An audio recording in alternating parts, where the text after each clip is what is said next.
तर नमस्कार मित्रांनो, 30 चॅलेंज मधला आजचा 8वा दिवस.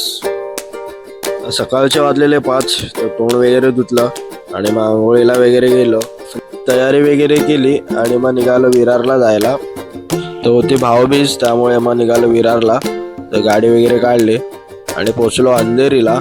अंधेरीला गाडी पार्किंगमध्ये लावली आणि मग निघालो तिकीट काउंटरला गेल्यावर तिकीट वगैरे काढली आणि मग आमची ट्रेन आलेली. त्या ट्रेनमध्ये चढलो आणि मग पोचलो नालासोपाराला. तर नालासोपारा उतरलो. इकडे बहिणीकडे भाऊबीज वगैरे केली, ताईकडे पण पोचलो, ताईने पण भाऊबीज वगैरे केली आणि मग निघालो विरारला जायला.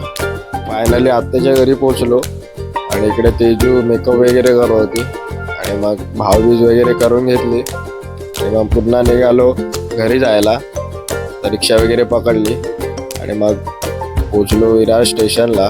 तर गर्दी पण होती थोडी, तर आम्ही धावत ट्रेन पकडली आणि पोचलो अंधेरीला. अंधेरीला बाईक वगैरे काढली आणि मग घरी आलो, फ्रेश वगैरे झालो आणि बसलो जेवायला.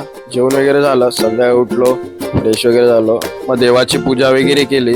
तिने मस्तपैकी रांगोळी काढलेली आणि मग ताईच्या घरी गेलो, भाऊबीज वगैरे केली. माझ्या पोरग्यासाठी देते ओके गिफ्ट म्हणून, बॉडी वाढवण्यासाठी. तर तुम्ही पण सगळ्यांनी हे असं खा आणि बॉडी वाढेल. चेतनच्या मम्मीने मला मुसलीचं पॅकेट दिलं, जिमला होतो म्हणून. तर थँक्यू काकी. चेतन आणि मी निघालो भाऊबीज करायला बहिणीकडे.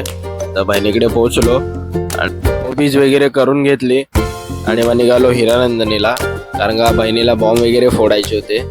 तर बॉम्ब वगैरे फोडले आणि इकडे मी एक रस्सी बॉम्ब घाबरत लावला. इकडे मॅडम हातात घेऊन बॉम्ब फोडतात. वा. तर आम्ही सगळ्यांना बाय बाय केलं. मग पोचलो बिल्डिंगमध्ये. तर घरी वगैरे आलो, फ्रेश वगैरे झालो आणि मग जेवून झोपायची तयारी. तर तुम्हाला हा व्हिडिओ कसा वाटला नक्की कमेंट करून सांगा. तर भेटूया नेक्स्ट डे मध्ये. तोपर्यंत टाटा, बाय बाय.